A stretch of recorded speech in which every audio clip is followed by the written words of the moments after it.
Olá! Na videoaula de hoje, trataremos de alguns tópicos importantes atinentes ao fascículo de Biogeografia 2, disciplina que faz parte da grade curricular do curso de Licenciatura em Geografia, modalidade EAD da Universidade Estadual de Ponta Grossa. Começarei falando a respeito da questão que envolve a dinâmica espacial dos seres vivos, em especial da vegetação. Este é um assunto complexo que envolve conceitos e teorias que estão situadas na interface das biociências e das geociências. Por exemplo, a teoria dos refúgios ecológicos e sucessão ecológica. No tocante à teoria dos refúgios ecológicos, a mesma foi preconizada por diversos autores entre as décadas de 1960 e 1970. Cabe destacar que, de acordo com o geógrafo Aziz Absaber, a teoria dos refúgios envolve conhecimentos sobre as repercussões das variações climáticas do Quaternário, em áreas hoje dominadas por condições tropicais úmidas. A ideia síntese da teoria dos refúgios consiste no fato de que mudanças climáticas trouxeram como consequência a retração da vegetação florestal para ilhas, ou seja, fragmentos isolados numa paisagem em outro tipo vegetacional preponderou. Para o exemplo brasileiro, pode-se citar as florestas tropicais, que se retraíram e perderam continuidade, cedendo espaço para a expansão de imensas áreas de caatingas e cerrados. Uma das evidências de alterações climáticas ocorridas no Quaternário, que podem ser notadas na paisagem, são aquelas alusivas às características edáficas, ou seja, alterações no solo, onde a herança mais significativa deixada por esse paleoclima mais seco que atuou ao fim do Pleistoceno são as chamadas Stone Lines, ou linhas de pedra.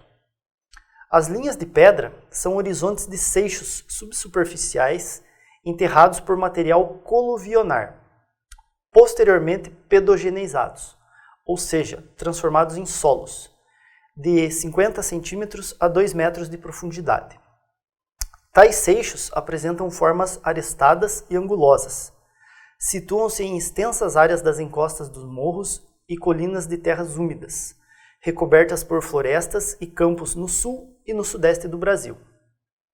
A interpretação dada pelo geógrafo e geólogo Reinhard Mack sobre a ocorrência de campos no Paraná como uma vegetação relictual do clima mais seco do Pleistoceno é correta e foi comprovada por diversos estudos.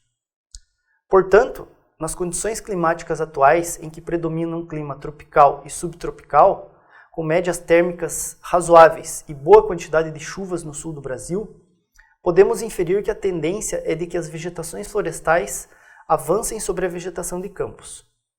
Daí a importância das unidades de conservação, representadas por parques, reservas biológicas, dentre outras categorias de manejo, que restringem o uso do solo a atividades potencialmente impactantes, preservando assim, ao menos nesses espaços, a dinâmica da natureza. Cabe sempre lembrar, todos necessitam de ar em boas condições em termos de qualidade, de água potável e de outros recursos naturais para sua sobrevivência. Outro item importante e que está presente no fascículo é o referente à sucessão ecológica.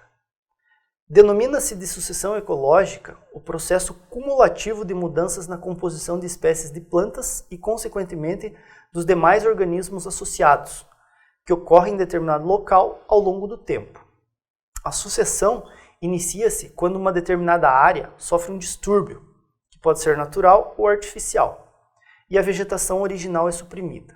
No tocante ao distúrbio, este pode envolver incêndios florestais, abertura de clareiras em áreas florestadas devido à queda de árvores, eventos como furacões, erupções vulcânicas e também atividades antrópicas, como o desmatamento.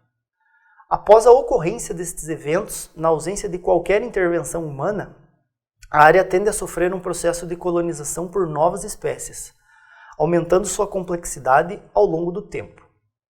Este processo é a sucessão ecológica. A sucessão primária ocorre quando surge um novo substrato, nunca antes colonizado, como, por exemplo, quando um vulcão entra em erupção e a lava vulcânica resfria e se consolida. Neste caso, todo o aporte de sementes e propágulos que darão início à sucessão é alóctone, ou seja, é originada fora da área a ser colonizada. Por exemplo, podemos imaginar que se as previsões sobre o aumento da temperatura global nos próximos anos se concretizarem, grandes áreas do Ártico, que hoje estão cobertas por gelo, irão expor o solo, dando início ao processo de colonização naquelas áreas atualmente estéreis.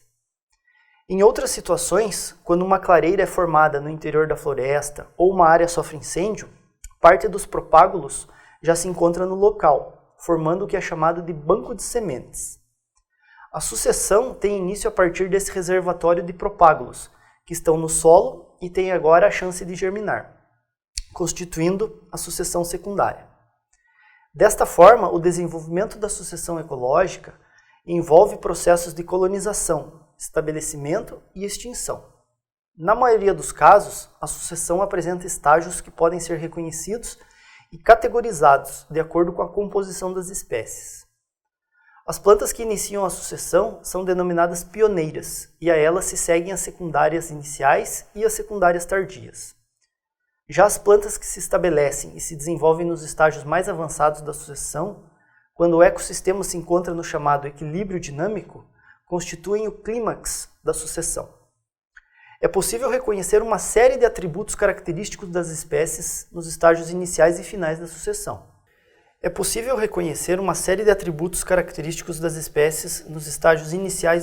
sucessão. Por exemplo, em relação ao atributo biomassa vegetal, nos estágios iniciais da sucessão, a biomassa é pequena. Já nos estágios finais de sucessão, a biomassa é grande. Outro exemplo, no tocante ao crescimento das plantas, entendido aqui como um atributo. Nos estágios iniciais, o crescimento é rápido, e nos estágios finais, ele é lento. Cabe ressaltar que no início da sucessão, as condições do ambiente são desfavoráveis ao desenvolvimento da vegetação, e que normalmente o solo é muito deficiente em nutrientes. Dessa forma, o aporte de nitrogênio é fundamental no início da sucessão, pois o solo descoberto é geralmente pobre desse mineral. Bactérias, cianobactérias, líquens e outros organismos fixadores de nitrogênio atmosférico são cruciais nos primeiros estágios de uma sucessão, disponibilizando nutrientes para a chegada dos demais organismos pioneiros, tais como as gramíneas e outras herbáceas, anuais, com sementes leves que se dispersam com facilidade. Por fim, cabe destacar que, embora a sucessão seja principalmente explicada do ponto de vista botânico, inúmeros outros organismos estão associados a esse processo, caracterizando assim um processo natural bastante complexo. Até a próxima videoaula.